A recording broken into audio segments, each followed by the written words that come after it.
Greetings, YouTube. So, the other day I heard about something, might have been yesterday, I heard about something about dealing with a Texas law.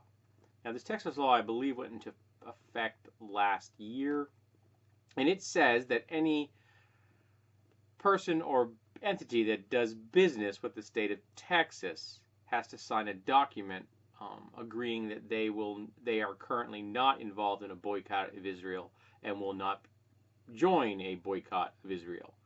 That essentially is a loyalty oath that you support the state of Israel, which is unconstitutional because that's a violation of the First Amendment. But I guess the only amendment the red caps read is the second. And they don't seem to understand that you can't make someone be loyal. First of all, if you make someone be loyal, I can guarantee you they are actually not loyal. You can't legislate loyalty. And boycotting is a tried and true method of political movement in history and in America. Say, for example, the famous Tea Party. It was a boycott, folks. And so Texas is going to be taken to court by the ACLU. Recently, a woman found herself in the position of being dismissed from her position because she refused to sign that document because she's a language instructor working for the state in a teaching capacity. And she said no, because she is a Palestinian American. And she does not want to say that she will not boycott the state of Israel. Now, I should point out that I have nothing against the Israeli people. I have nothing against the Palestinian people. I would really like the Israeli and the Palestinian people to have a functioning government where they all have equal rights. I'm a firm believer in the two-state solution. I think we also should go back to the original 1967 borders, and all the people who are currently occupying other people's lands through their housing projects that they've been building as fast as they can should be moved back into the original 1967 borders. I know, I'm radical like that.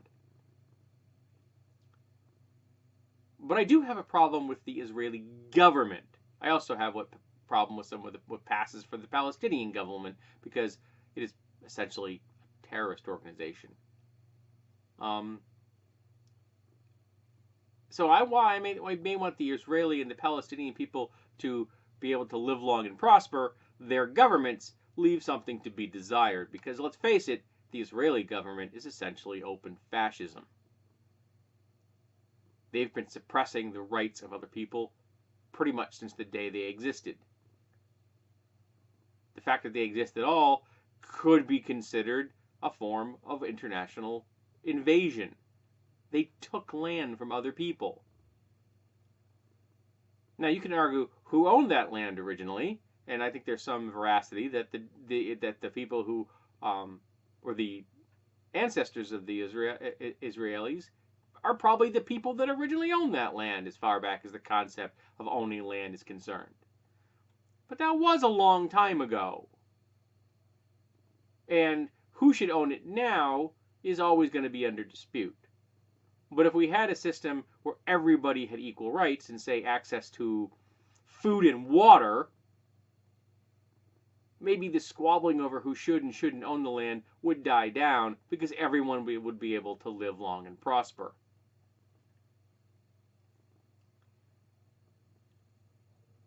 But if you want to boycott the Israeli government, you should be able to.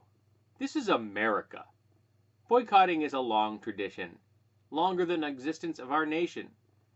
And we've had the freedom of expression since day one because the founding fathers knew how important that was. It's why they made it the First Amendment.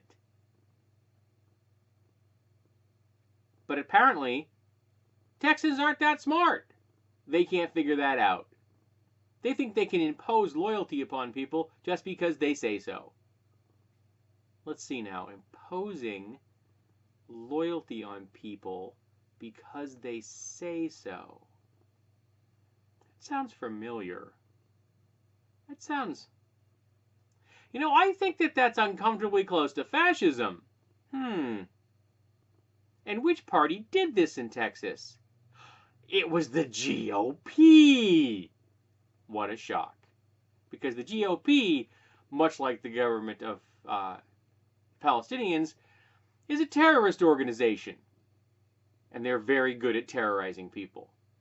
And very good at trying to suppress other people's ability to live the way they want to live. For example, the ability to boycott governments they don't support. So if you live in America and you want to boycott the Israeli government, go for it. Whether you're in any of the 49 states or Texas. Now, I'd suggest giving Texas back to Mexico, but frankly, I don't hate Mexicans that much. I don't know anyone that actually wants Texas. Yes, I'm annoyed at Texas right now. But this law is going to be struck down because it is unconstitutional. And I don't even think that justices, even Kavanaugh, can squeeze themselves around that fact. Maybe they can. Maybe they'll find some convoluted way of justifying this. Who knows? I mean, the GOP has stacked the Supreme Court in their favor for a reason. They do currently control all branches of the government, at least until next year. And yet they still can't get any bills passed. Why is that? I don't quite understand that. It's almost like they're absolute and utter failures in every single way. All right, but you get the point. Boycotting is an American tradition. We should be able to do it. And this law in Texas is bullshit.